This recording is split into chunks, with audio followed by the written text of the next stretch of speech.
নমস্কার, আমি স্বপন পাল বলছি।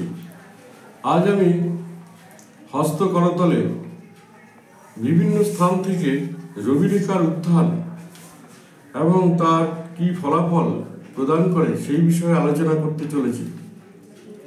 এবার আসছি মূল আলোচনায়। রবিরেখা মানব জীবনের উন্নতি লাভের পক্ষে বিশেষ সহায়ক হয়। যাদের হাতে রবিরেখাটি উত্তম থাকে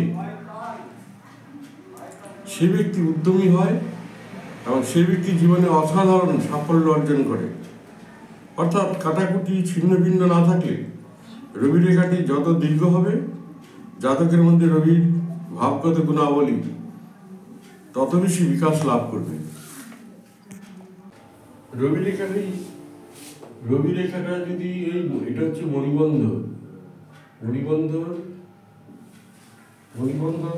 কিছু এখান থেকে যদি শুরু হয় এই পর্যন্ত গিয়ে থেমে যায়, যতটি যদি প্রতিভাবান হয় তবুও সে তার এই যে রবিরেখা এখানে থেমে যাওয়ার কারণে তার প্রতিভার বিকাশ হবে না।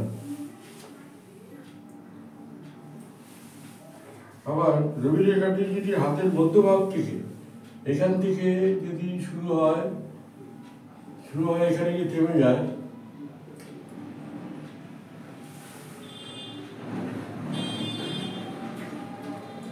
শিরোরেখা এবং শিরোরেখা ক্রস করে হৃদয়রেখা টাচ করলে 30 থেকে 45 বছর বয়স পর্যন্ত তার প্রতিভার বিকাশ হবে এবং এই সময়টা তার শুভ সময় বলা যেতে পারে। এবার চন্দ্র পর্বত থেকে এটা হচ্ছে চন্দ্র পর্বত,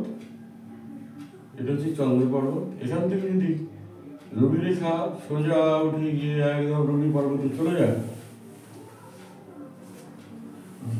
সে ব্যক্তি জীবনে সাফল্য এবং সম্মান লাভ করবে।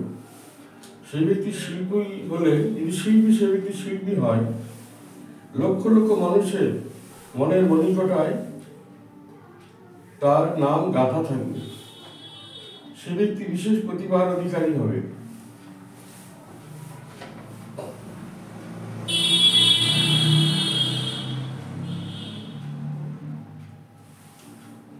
রবিরেখা যদি মঙ্গল রেখা থেকে উঠে এখান থেকে উঠে রবিরেখায় যায়, রবি পর্বতে চলে যায়,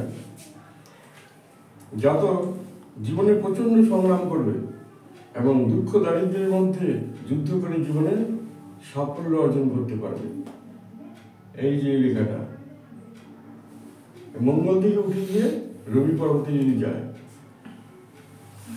জীবনে প্রচন্ড সংগ্রাম করবে এবং দুঃখ দারিদ্র্যের সঙ্গে যুদ্ধ করে জীবনে সাফল্য লাভ করবে।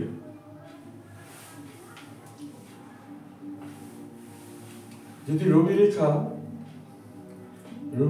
যদি রবি পর্বতে জুড়ে থাকে, জাতকের মধ্যে রবির পর্বতগত গুণাবলী বিশেষভাবে বিকাশ লাভ করবে। জাতক জীবনে সকল ক্ষেত্রে কৃতিত্ব এবং সুখ্যাতি অর্জন করতে পারবে।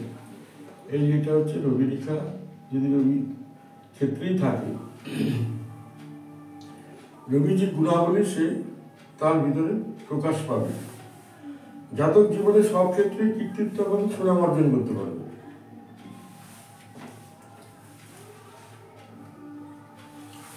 রবিরেখা উৎপত্তি স্থান যদি হৃদয় রেখা থেকে হয়, তাহলে জাতক মধ্য বয়স থেকে রবিরেখার উৎপত্তি স্থান যদি হৃদয় রেখা থেকে হয়, তাহলে জাতক মধ্য বয়স থেকে জীবনে অর্থ, সুখ এবং প্রতিপত্তি অর্জন করতে সক্ষম হবে। আজ এখানে রবিরেখা সম্বন্ধে আলোচনা শেষ করছি। যদি রবিরেখা সম্বন্ধে আপনাদের আরো কিছু জানতে ইচ্ছে হয় তাহলে আপনার চ্যানেলটিকে সাবস্ক্রাইব করবেন। ধন্যবাদ।